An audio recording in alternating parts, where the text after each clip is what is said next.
నా ప్రియ సోదరులందరికీ ప్రభు పేరున వందనం తెలియజేసుకుంటున్నాను. దయచేసి వాక్యాన్ని వినండి, గ్రహించండి, వాక్యంలో దేవుని యందు ఎదగండి. మేము రిక్వెస్ట్ చేసుకుంటున్నాం. ఈ లోకం తీరు ఏం బాగోలేదు కనుక మనం అందరం దేవుని యందుండి దేవునిలో ఎదుగుదాం. సామెతల గ్రంథము 13వ అధ్యాయం నుంచి వాక్య ధ్యానం చేసుకున్నాం. తండ్రి శిక్షించిన కుమారుడు జ్ఞానము గలవాడవును, అపహాస్యకుడు గద్దింపునకు లోబడడు. నోటి పలము చేత మనుష్యుడు మేలును అనుభవించును, విశ్వాసఘాతకుడు బలాత్కారము చేత నశించెదరు. తన నోరు కాచుకున్నవాడు తన్ను కాపాడుకునను. నోరు కాచుకోవడం అంటే వ్యర్థమైన మాటలు ఏవి రాకుండా నోరు కాచుకోవడం. ఓరకొనక మాట్లాడేవాడు తనకు నాశనము తెచ్చుకొనను. సోమరి ఆశపడడం కానీ వాని ప్రాణమునికి ఏమీ దొరకదు. సోమరి ఏ పని చేయనివాడు, ఊరి మీద బలాదోడు తిరిగినవాడు, వాడు ఆశపడతాడు, వాడికి కోరుకున్నది వాడికి దక్కదు. ఎందుకంటే వాడు ఒళ్ళొంచి పనిచేయడు కాబట్టి. శ్రద్ధ గలవారి ప్రాణము పుష్టిగా నుండును. శ్రద్ధాశక్తులు మనకెంతో ముఖ్యమైనవి. దేవుని యందు శ్రద్ధాశక్తులు ఇక్కడ జీవిస్తే మనకెంతో మేలుకరం. నీతిమంతునికి కళ్ళమాట అసహ్యము, భక్తిహీనుడు నిందించుచు అవమానపరుషను. యథార్థవర్తనికి నీతియే రక్షణ. భక్తిహీనత పాపులను చెరిపివేయను. ధనవంతులమని చెప్పుకొనుచు లేమిడి గలవారు గలరు, దరిద్రమని చెప్పుకొనుచు బహుధనము గలవారు కలరు. ఒకని ప్రాణమునకు వాని ఐశ్వర్యము ప్రాయశ్చిత్తం చేయను. దరిద్రుడు బెదిరింపు మాటలు వినడు. దరిద్రుడు అంటే ఏమీ లేనివాడు, తనకేమీ లేదు కనుక వాడు ఎవడు బెదిరించినా సరే వాడు బెదిరింపు మాటకు వినడు. ఎందుకంటే బెదిరించే వాళ్ళు ప్రాణాన్ని తీయడం తప్ప ఇంకా వాడి దగ్గర దోచుకోవడానికి తీసుకోవడానికి వాడి దగ్గర ఏమి ఉండదు కాబట్టి వాడు బెదిరింపు మాటలకు వినడు, వాడు భయపడడు.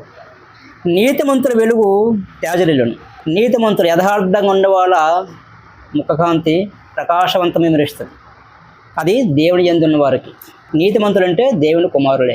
భక్తిహీనుల దీపము ఆరిపోవును.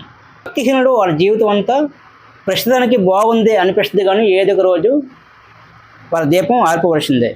గర్వం వలన జగడమే పుట్టును. గర్వం చాలా ప్రమాదకరమైనది. ఈ లోకాధికారి అపవాది, వాడు గర్వం వలనే పడిపోయాడు. ఆలోచన వినవానికి జ్ఞానము కలుగును. మంచి ఆలోచనలు, మంచి తలంపులు జీవదాయకులు.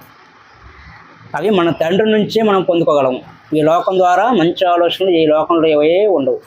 ఈ లోకం చెడిపోయింది కనుక ఈ లోకం తాలూకు ఆలోచనలు, తలంపులన్నీ చెడ్డవే, అవి దుష్టుని తాలూకువి. ఆలోచన వినవానికి జ్ఞానం కలుగును. ఎవరి ఆలోచన? దేవుని ఆలోచన వినవానికి జ్ఞానం కలుగుతుంది. మోసం చేత సంపాదించిన ధనము క్షీణించిపోవును. ఏదో ఒక రోజు ఆ ధనం ఏదో ఒక రూపంలో పోగొట్టుకోవాల్సి వస్తుంది. కష్టము చేసి కూర్చుకున్నవాడు తన ఆస్తిని వృద్ధి చేసుకును. మన ఒళ్ళొంచ కష్టపడితే మన కష్టార్జితాన్ని దేవుడు స్థిరపరుస్తాడు. తండ్రికి స్తోత్రం. కోరిక సఫలము కాకుండా చేత హృదయము నొచ్చుని. ఇది ఖచ్చితంగా నిజం. సిద్ధించిన మనోవాంఛ జీవవృక్షం. ఆజ్ఞను తిరస్కరించిన వాడు అందువలన శిక్షణ ఉండదు. దేవుని ఆజ్ఞలకు లోబడాల. ఆజ్ఞ విషయమై భయభక్తులు గలవాడు లాభమునందను. దేవుని యందు భయభక్తులు ఉంటే ఎంత లాభకరమో, ఇది నా అనుభవం. జ్ఞానుల ఉపదేశము జీవపు ఊట, అది మరణపాశములో నుండి విడిపించను. సుబుద్ధి దయను సంపాదించను. విశ్వాసఘాతకుల మార్గము కష్టము. విశ్వాసం ఉన్నట్టే నటిస్తారు, కానీ వారు విశ్వాసులు కాదు. దేవుని యందు ఉండి మేము దేవుని యందు ఉన్నాము, దేవుని కుమారులు, మేము విశ్వాసం అంటారు, కానీ వాళ్ళ హృదయం వేరేలా ఉంటుంది. దేవునికి అన్నీ తెలుసు. దేవుని కంటికి మరుగనది ఏది లేదు. ఎవరి విశ్వాసలో, ఎవరి అవిశ్వాసలో, ఎవరి హృదయం ఏంటో హృదయ పరిశీలన చేసిన వాడు దేవుడు ఒక్కడే. వివేకులందరూ తెలియగలిగే పని జరిపించుకుందరు. వివేకులంత లాభం ఉంది. బుద్ధిహీనుడు మూర్ఖతను వెల్లడిపరుచును. దుష్టుడైన దోత కీడునకు లోబడను. నమ్మకమైన రాయబారి ఔషధము వంటి వారు. శిక్షను ఉపేక్షించేవానికి అవమాన దారిద్ర్యతలు ప్రాప్తించను. అద్దింపును లక్ష్య పెట్టేవాడు ఘనత నందును. ఆశ తీరుట ప్రాణమునకు తీపి. మన కోరిక తీరిందంటే మన ప్రాణానికి ఎంతో హాయిగా ఉంటుంది. చెడుతనమును విడుచుట మూర్ఖులకు అసహ్యం. మూర్ఖులు కోరునే కోరుతారు, వాళ్ళ ఉన్నది చెడుతనమే. ఆ చెడుతనాన్ని విడిచిపెట్టాలంటే వాళ్ళకి అసహ్యంగా ఉంటుందట. జ్ఞానుని సహవాసం చేయవాడు జ్ఞానము గలవాడవును, మూర్ఖుల సహవాసం చేయవాడు చెడిపోవును. అందుకే మనం సహవాసం ఎవరితో చేయాలి? ఎక్కువగా మన సోదరులతోనే చేయాలి, దేవుని బిడ్డలతోనే సహవాసం చేయాలి. ఏక మనసు కాబట్టి దేవుని బిడ్డలకి అందరికీ క్రీస్తు మనసు కలిగి ఉంటారు కాబట్టి మనం ఎంతో మేలు చేసుకునేవారు అవుతాం. కీడు పాపులను తరుమును, నీతిమంతులకు మేలు ప్రతిఫలముగా వచ్చును. మంచివాడు తన పిల్లలను ఆస్తికర్తలుగా చేయను. పాపాత్ముల ఆస్తి నీతిమంతులకు ఉంచబడును. పాపాత్ముల ఆస్తి అంటే అక్రమంగా సంపాదించుకున్న ఆస్తి, వారి ఆస్తి వారికి దక్కదు. ఆ ఆస్తి నీతిమంతులకు ఉంచబడుతుంది. బేదలు సేద్యపరుషు కొత్త భూమి విస్తారముగా పండును. అన్యాయం వలన నశించేవారు గలరు, బెత్తము వాడని వాడు తన కుమారునికి విరోధి. ప్రతి తండ్రి కూడా బెత్తం వాడాలి, పిల్లల్ని ముద్దించకూడదు. వాళ్ళు దేవుని శిక్షలో పెంచాలి, దేవుని మాటలతో పెంచాలి. దేవుని మాటే బెత్తం. కుమారుని ప్రేమించేవాడు వారిని శిక్షించడు. ఏ తండ్రిని సరే కుమారుని ప్రేమిస్తే తన పిల్లల్ని శిక్షిస్తాడు, ఎందుకంటే బుద్ధి రావాలని. అలాగే ఏ తండ్రి కూడా విడిచిపెట్టడు. నీతిమంతుడు ఆకలి దగ్గర భోజనం చేయను. నీతిమంతుడికి భోజనం దొరుకుతుంది, దేవుడు దయచేస్తాడు. భక్తిహీనుల కడుపునకు లేమి కడుగును. భక్తిహీనుడు అంటే ఎవరు? దేవుని నమ్మని వాళ్ళు, దేవుడిని తృణీకరించిన వాళ్ళు. వాళ్ళ కడుపునకు లేమి కడుగుతుంది, ఆహారం దొరకదు. జ్ఞానవంతురాలు తన ఇల్లును కట్టును, మూఢురాలు తన చేతులతో తన ఇల్లు ఓడబెరుకును. యథార్థముగా ప్రవర్తించిన వాడు యెహోవా యందు భయభక్తులు గలవాడు. దేవుని యందు భయభక్తులు ఉంటే ఇంకా ఆ జీవితం ధన్యం. దేవుని యందు భయభక్తులు మనల్ని బ్రతికిస్తాయి. ఆయన నోటి మాట చాలు మనం హ్యాపీగా బ్రతికేవచ్చు. ఆయన ఆజ్ఞలకు లోబడాలి. కానీ సంతోషంగా, హ్యాపీగా, ధైర్యంగా, యథార్థంగా ఉంటే మన తండ్రి ఎంత సంతోషిస్తాడు. కుటుల చిత్తుడు ఆయనను తిరస్కరించేవాడు. మూడుల నోట బెత్తము వంటి గర్వం ఉన్నది. జ్ఞానుల పెదవులు వారిని కాపాడును. ఎద్దులు లేని చోట గాది యందు ధాన్యం ఉండదు. ఎద్దులు లేని చోట గాది యందు ధాన్యం ఉండదు. ఇప్పుడు ప్రతి పల్లెటూళ్ళు కూడా ఎద్దులు పోయి ట్రాక్టర్లు వస్తాయి. గాది యందే ధాన్యం ఉండదు అంటే దాని అర్థం, ఒకప్పుడు ఎద్దులు ఉన్నప్పుడు, ఎడ్ల బండ్లు ఉన్నప్పుడు విస్తారంగా ధాన్యం, ఇంటి నిండా ధాన్యం ఉండేవి. కూరగాయలు పండించుకుని ఎంచక్కగా సొంతంగా తమ చేతులతో పండించుకునేవి తినేవారు. ఇప్పుడు బైబిల్ మనకు ఏం సెలవిస్తుంది? ఎద్దుల లేని చోట గాది యందు ధాన్యం ఉండదు. అనగా ధాన్యం ఇప్పుడు ఎవరింట్లో కూడా ఉండట్లేదు, అమ్మేస్తున్నారు. ఎడ్ల బండ్లు ఉన్నప్పుడు ధాన్యం అమ్మేవారు కాదు, ఇంట్లో ఎంచక్క దాచుకుని ఆ ధాన్యాన్ని పుష్టిగా, సంతోషంగా, హ్యాపీగా తినేవారు. ఇప్పుడు ధాన్యాన్ని అమ్మేసి కొట్టి మీద బియ్యం కొనుక్కుంటున్నారు. ధన సంపద, ధనాన్ని వృద్ధి చేసుకోవాలి, ధనాన్ని సంపాదించుకునే ఆశ తప్ప సొంతంగా కూరగాయలు పండించుకుంటాం, హ్యాపీగా 3 పూట్ల హ్యాపీగా మన చేతితో ఉండిన కూర తిందే జ్ఞానాన్ని కోల్పోయారు. దేవుడు రాయించిన వాక్యం ఎన్నట కూడా అది తప్పిపోదు, అది నెరవేరే తీరుతుంది.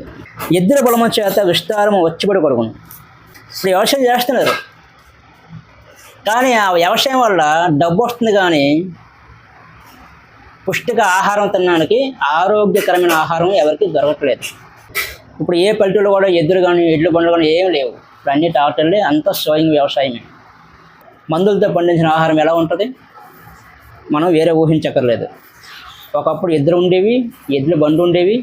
అదే ఆ గత్తాన్ని పొలాల్లో జల్లి ఆ గత్తం ద్వారా వచ్చే పంటను తినేవారు. ఎంతో ఆరోగ్యంగా ఉండేది ఆ పంట. నమ్మకమైన సాక్షి అబద్ధం ఆడడు. ఊట సాక్షికి అబద్ధములు ప్రియముడు. ఊట సాక్షికి అబద్ధములు ప్రియముడు. అపహాస్యకుడు జ్ఞానమును వెతుకుట వ్యర్థము. మంచి మాట. అపహాస్యకుడు జ్ఞానమును వెతుకుట వ్యర్థము. అపహాస్యకుడు అంటే తన సొంత మనసుని, సొంత శరీరేచ్చని తన సొంతంగా కోరికలని ఆశల ద్వారా తన సొంత శరీరాశ ద్వారా ఆనందించేవాడు. తనలో తననే ఆనందించి ఇతరులను బాధపెట్టి అపహాస్యం చేసి ఏదో విధంగా ఇతరులని అపహాస్యం చేసి ఆనందించేవాడు. వాడే అపహాస్యకుడు. వాడు జ్ఞానము వెతుకట వ్యర్థము. అపహాస్యకుడు జ్ఞానాన్ని వెతుకట వ్యర్థము, వాడికి దొరకదు. తెలివిగల వానికి జ్ఞానం సులభము, చాలా సులభంగా దొరుకుతుంది. తెలివిగలవాడంటే అపహాస్యకాన్ని, ఈ లోక ఆలోచనని, లోక తలంపులను అసహించుకునేవాడు. తన సొంత మనసును కాకుండా. తెలివిగలవాడంటే దేవుని వాక్యానుసారంగా బ్రతికేవాడే. ఈ లోకంలో తెలివిగలవారు ఉన్నారు, వాళ్ళ కూడా జ్ఞానం ఉంటుంది. జ్ఞానం లేకుండా మానవుడు ఎంత అభివృద్ధి పొందడు. కానీ జ్ఞానం లేకుండా ఈ మానవుడు ఎంత అభివృద్ధి ఎలా చెందుతాడు? అభివృద్ధి ఉంది, కానీ ఈ అభివృద్ధి ఎంతవరకు ఆలోచించాలి.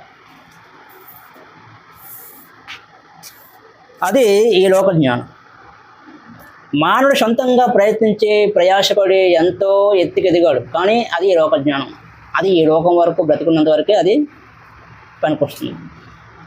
తర్వాత వాడి జీవితం శూన్యం. జ్ఞానం అనగా ఈ లోక జ్ఞానం కాదు, కానీ పైనుండి వచ్చే జ్ఞానం. అది శాశ్వతమైన జ్ఞానం. అది ఈ లోకంలోనూ మరణ తదనంతరం కూడా మనకి పనికొస్తుంది.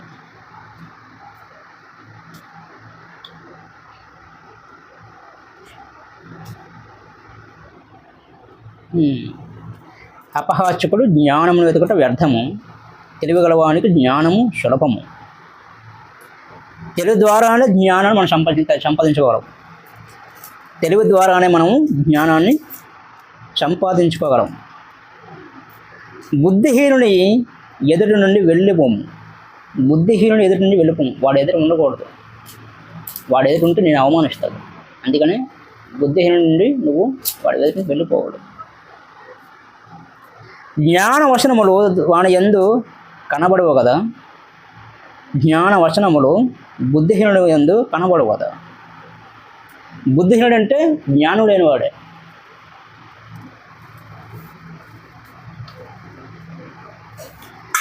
తమ ప్రవర్తనను కనిపెట్టి ఉండుట వివేకుల జ్ఞానమునకు లక్షణం.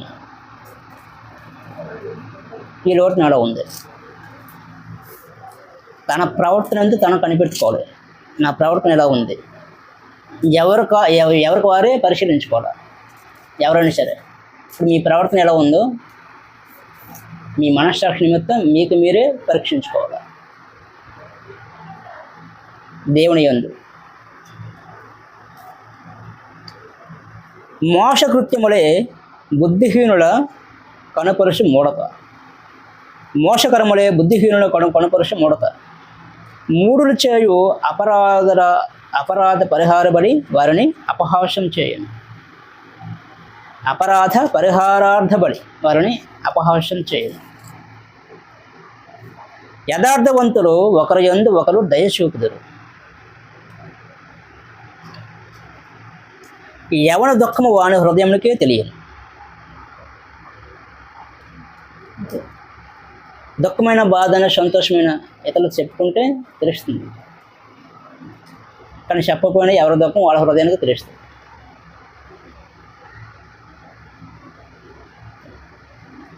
ఒకని సంతోషంలో అన్యుడు పాలువాడు కానేరడు. ఒకని సంతోషంలో అన్యుడు పాలువాడు కానేరడు. భక్తిహీనుడి ఇల్లు నిర్మూలమవును, యథార్థవంతుల గుడారము వర్ధిల్లును. ఒకని ఎదుట సరైనదిగా కనబడ మార్గము కలదు. తండ్రి ఎప్పుడు సత్యం పలుకుతాడు.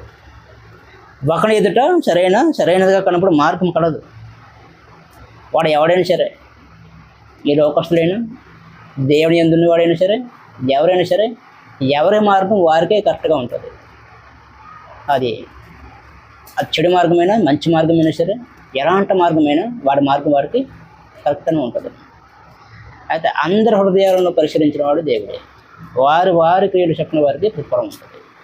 తండ్రికి స్తోత్రం.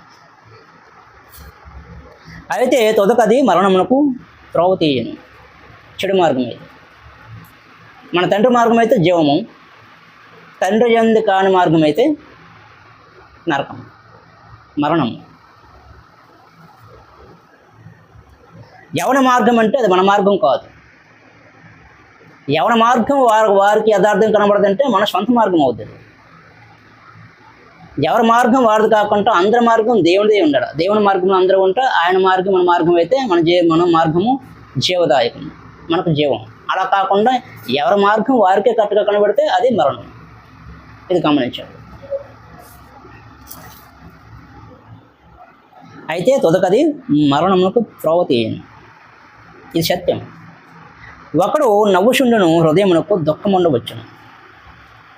సంతోషము తొదకు వ్యసనమగును. భక్తి విడిచిన వాని మార్గములు వానికే వెక్కషమగును. మంచివాని స్వభావము వానికే సంతోషమిచ్చు. మంచివాని స్వభావం వానికే సంతోషమిచ్చాను. జ్ఞానము లేనివాడు ప్రతి మాట నమ్మును. తండ్రి స్తోత్రం. ఇక్కడ దాపు. తండ్రి కుమార దేవ యేసయ్య దయామయ కృపల దేవ దయగల తండ్రి, మాకు ఈ సమయాన్ని అనుగ్రహించినందుకు, మీ వాక్యాన్ని ధ్యానించే సమయం, ఆ ఆసక్తి మాకు అనుగ్రహించినందుకు, మాకు కొత్త కొత్త విషయాలు తెలుపునందుకు మీకు ధన్యవాదములైన రేపు దేవ దయామయ కృపల దేవ దయగల తండ్రి, నాయన తండ్రి కుమార, మీ బిడ్డలందరినీ జ్ఞాపకం చేసుకుని ఆయన తండ్రి కుమార యేసయ్య, ఈ వాక్యంలో అందరూ ఎదిగేందుకు సహాయం చేయండి. నాయన వారి అక్కడ తీర్చండి. నాయన తండ్రి కుమార దేవ, రోగుని స్వస్థపరచండి, ఖైదీలను విడిపించండి. నాయన సైతాన బంధకంలో ఉన్నవాళ్ళని విడిపించండి తండ్రి కుమార. నాయన తండ్రి యేసయ్య, మీ బిడ్డలందరినీ జ్ఞాపకం చేసుకోండి, వారి అక్కడ తీర్చండి. దయపడండి. యేసుక్రీస్తు నామమున మిమ్మల్ని అడిగి వేడుకుంటున్న తండ్రి, నాయన నా పరలోక తండ్రి. ఆమేన్. హల్లెలూయా.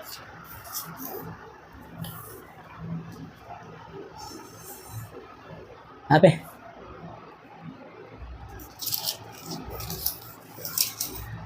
ఇలా చదువుకుంటే చూసావా మరి ఏముందో.